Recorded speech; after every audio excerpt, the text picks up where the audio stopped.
Halo semuanya, kembali lagi di channel Malam Terkutuk. Kali ini, Mimin akan membahas sebuah cerita mengerikan tentang kasus Luka Magnotta, seorang pria yang terobsesi untuk menjadi terkenal.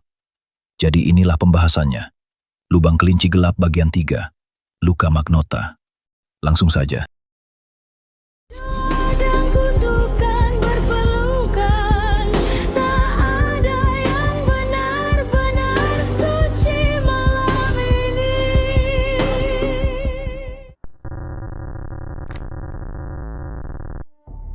Luka Magnotta, pelaku di balik kasus sadis yang terkenal dengan tajuk One Lunatic, One Ice Pick. Lahir dengan nama Eric Clinton Kirk Newman pada 24 Juli 1982 di Scarborough, Ontario, Kanada. Ia tumbuh dalam lingkungan keluarga yang tidak harmonis. Ibunya dikenal sangat terobsesi dengan kebersihan dan kerap memperlakukan anak-anaknya dengan keras, seperti mengunci mereka di luar rumah. Kelinci peliharaan mereka pun tewas akibat ulah sang ibu yang sengaja meninggalkannya di tempat dingin. Sementara ayahnya didiagnosis menderita skizofrenia pada tahun 1994.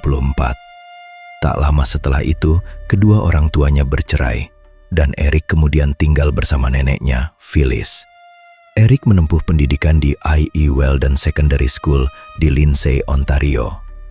Setelah didiagnosis mengalami skizofrenia juga, ia pun menerima tunjangan disabilitas. Untuk menambah penghasilan, ia sempat bekerja sebagai pekerja seks komersial. Selain sebagai pendamping pria, ia juga tampil dalam beberapa film dewasa sesama jenis sejak tahun 2003.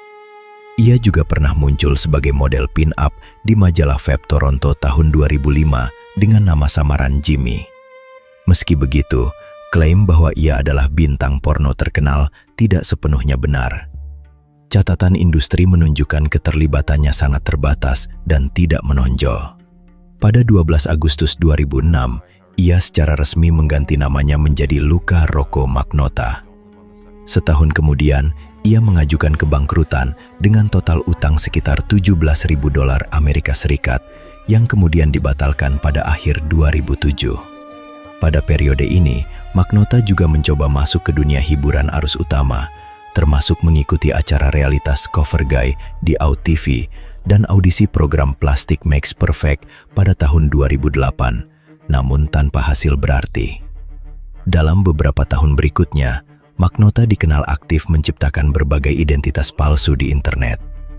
Polisi menyebut ia membuat puluhan akun media sosial dari Facebook hingga YouTube dan situs web dengan nama berbeda untuk menyebarkan klaim tentang dirinya sendiri, mulai dari mengaku sebagai model sukses hingga figur terkenal.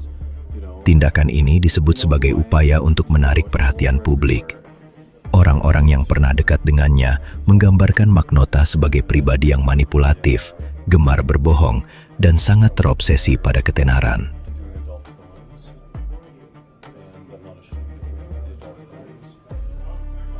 These days, to be honest with you, and it's all because of this whole rumor of you dating Carl. Salah satu rumor paling kontroversial muncul pada tahun 2007, ketika ia dikaitkan dengan Karla Homolka, seorang kriminal terkenal di Kanada. Rumor ini sempat menarik perhatian media, namun tidak pernah terbukti. Bahkan, dalam penyelidikan resmi tahun 2012, polisi Montreal akhirnya menegaskan bahwa tidak ada bukti hubungan antara Magnotta dan Homolka. Seorang wanita yang pernah dekat dengan Magnotta menuturkan bahwa Magnotta terobsesi menjadi terkenal, apapun caranya. Dan nampaknya, Magnotta menganggap Karla Homolka dan Paul Bernardo sebagai panutan. Hingga memfabrikasi cerita palsu tentang kedekatan dirinya dengan Homolka. Aktivitas kriminal pertama. Pada tahun 2005, Luka Magnotta, saat itu masih menggunakan nama lahirnya, dihukum atas 1 dakwaan peniruan identitas dan 3 dakwaan penipuan yang melibatkan Sears Canada, The Brick, dan 2001 audio-video.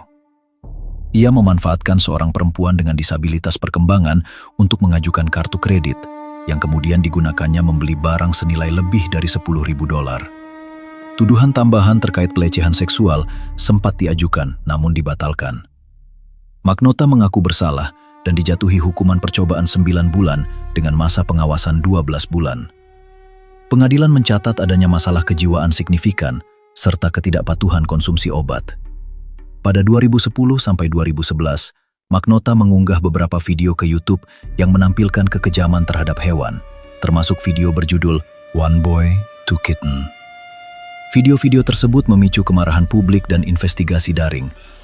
Pada Januari 2011, sebuah grup Facebook mengidentifikasi Magnota sebagai pelaku, sementara aktivis hak hewan menawarkan hadiah $5.000.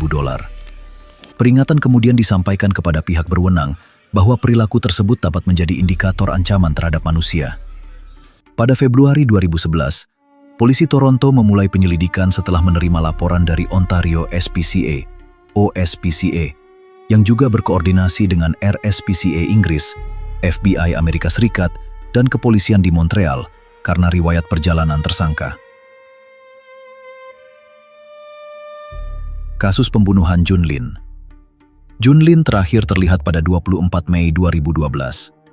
Rekaman kamera pengawas malam itu menunjukkan Lin memasuki gedung apartemen di Montreal bersama Magnota. Setelah Lin tidak hadir bekerja keesokan harinya dan tidak dapat dihubungi, ia dilaporkan hilang pada 29 Mei 2012.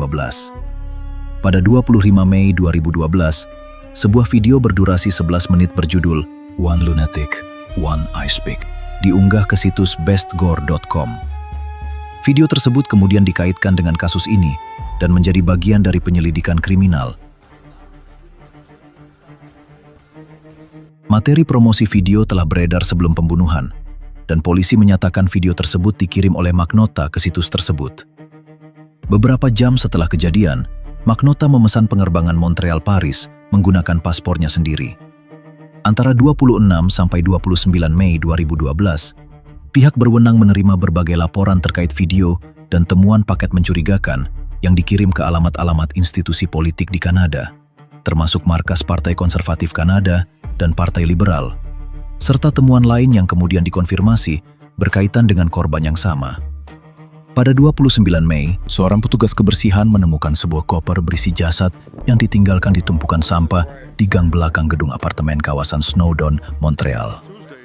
Koper tersebut pertama kali terlihat pada 25 Mei 2012, namun baru diperiksa beberapa hari kemudian karena kondisi lokasi yang penuh sampah. Dari tempat kejadian, polisi menemukan sisa jasad manusia, pakaian berlumuran darah, dokumen yang mengarah pada identitas tersangka, serta sejumlah benda tajam dan tumpul. Rekaman kamera pengawas gedung menunjukkan seorang pria membawa beberapa kantong sampah keluar, dan citranya cocok dengan sosok yang terekam dalam video pengiriman paket di kantor pos Côte de Neige. Pada 29 Mei 2012 pukul 11.33 malam Eastern Daylight Time, polisi menggeledah apartemen yang sebelumnya disewa Luca Magnota di Boulevard de Carry. Meskipun Magnota telah pindah 4 bulan sebelumnya dan sewa dibayar hingga 1 Juni, apartemen tersebut menyimpan jejak forensik, termasuk noda darah pada beberapa barang. Sebuah pesan bernada provokatif juga ditemukan tertulis di bagian dalam lemari. Pada 30 Mei 2012, pihak berwenang mengonfirmasi bahwa seluruh bagian tubuh yang ditemukan berasal dari satu korban, yang kemudian diidentifikasi sebagai Jun Lin. Pada saat yang sama, Magnota secara resmi ditetapkan sebagai tersangka utama dan diketahui telah melarikan diri. Penyelidikan juga mengungkap adanya paket-paket mencurigakan yang dikirim ke berbagai alamat institusi. Sebuah catatan dalam paket yang dikirim ke Partai Konservatif Kanada menyatakan bahwa beberapa bagian tubuh telah disebarkan dan memuat ancaman lanjutan. Karena kekhawatiran akan kejahatan tiruan, polisi tidak mengungkap seluruh isi catatan lainnya. Pada 5 Juni 2012, 2 paket tambahan dikirim ke sekolah St. George dan sekolah dasar Falls Creek di Vancouver, British Columbia, yang kemudian dikonfirmasi berasal dari Montreal. Pada 13 Juni 2012, identifikasi korban dikonfirmasi melalui DNA keluarga, dan pada 1 Juli 2012, kepala korban ditemukan di Taman Angrignon, Montreal, setelah polisi menerima informasi anonim.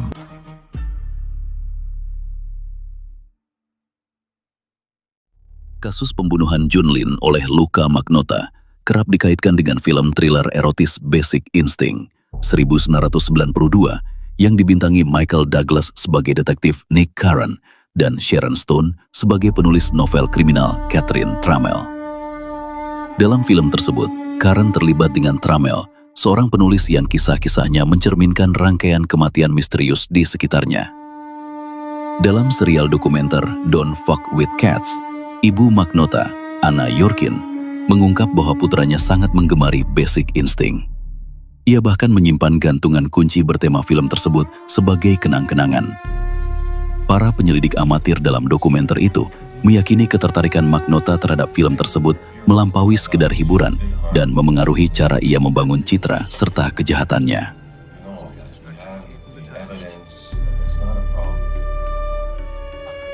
Adegan pembuka Basic Instinct menampilkan sebuah pembunuhan yang kemudian menjadi motif berulang dalam film. Objek ice pick muncul sebagai simbol penting, digunakan dalam adegan awal, beberapa adegan tengah, hingga penutup film. Elemen visual seperti posisi korban, ikatan, dan properti di sekitar tempat kejadian juga dianggap memiliki ciri khas yang mudah dikenali. Para penyelidik daring Diana Thompson dan sosok anonim yang dikenal sebagai John Green mencatat bahwa beberapa elemen dalam kasus Junlin tampak menyerupai gambaran sinematik film tersebut. Mereka berpendapat bahwa Magnotta secara sadar membangun narasi visual yang mengacu pada Basic Instinct, termasuk penggunaan alat yang dimodifikasi menyerupai ice pick dan judul video yang ia unggah, One Lunatic, One Ice Pick. Proses hukum dan putusan terhadap Luka Magnotta. Pada 19 Juni 2012, Luka Magnotta hadir di pengadilan melalui tautan video untuk menyatakan tidak bersalah atas seluruh dakwaan melalui pengacaranya. 2 hari kemudian, ia hadir langsung di ruang sidang berkeamanan tinggi di Montreal dan meminta persidangan dengan juri. Sidang pendahuluan dimulai pada 11 Maret 2013 dan berlangsung di bawah larangan publikasi atas bukti yang diajukan. Permintaan pembelaan untuk menutup sidang dari media dan publik ditolak. Diran Lin, ayah korban Junlin, datang langsung dari Tiongkok untuk menghadiri proses tersebut. Sejumlah saksi ahli dihadirkan, termasuk ahli forensik, toksikologi, odontologi, analis noda darah, spesialis data digital, dan penyelidik internet. Bukti video juga diputar di persidangan. Pada 12 April 2013, Magnotta secara resmi didakwa dengan pembunuhan tingkat pertama, penghinaan terhadap jasad, penyebaran materi cabul, penggunaan layanan pos untuk menyebarkan materi cabul, dan pelecehan kriminal. Persidangan utama dimulai pada 29 September 2014, dipimpin oleh Hakim Pengadilan Tinggi Quebec Guy Cournoyer, dan berlangsung sekitar 10 minggu. Magnotta mengakui perbuatan yang mendasari dakwaan, namun mengajukan pembelaan gangguan mental dan mengklaim tanggung jawab berkurang.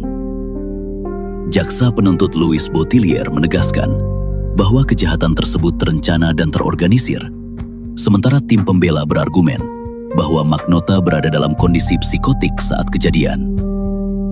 Sejumlah barang bukti ditemukan di sekitar apartemen Magnotta dan dianalisis oleh ahli, namun tidak semuanya dapat dikaitkan secara langsung dengan tindakan pembunuhan.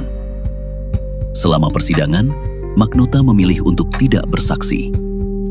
Pada 15 Desember 2014, setelah 12 minggu persidangan dan 8 hari musyawarah, juri memvonis Magnotta bersalah atas seluruh dakwaan. Ia dijatuhi hukuman penjara seumur hidup dengan kemungkinan pembebasan bersyarat setelah 25 tahun, serta hukuman tambahan 19 tahun untuk dakwaan lainnya yang dijalani secara bersamaan. Magnotta sempat mengajukan banding ke Pengadilan Banding Quebec dengan alasan kesalahan dalam instruksi juri, namun menarik banding tersebut pada 18 Februari 2015, sehingga vonis tetap berlaku.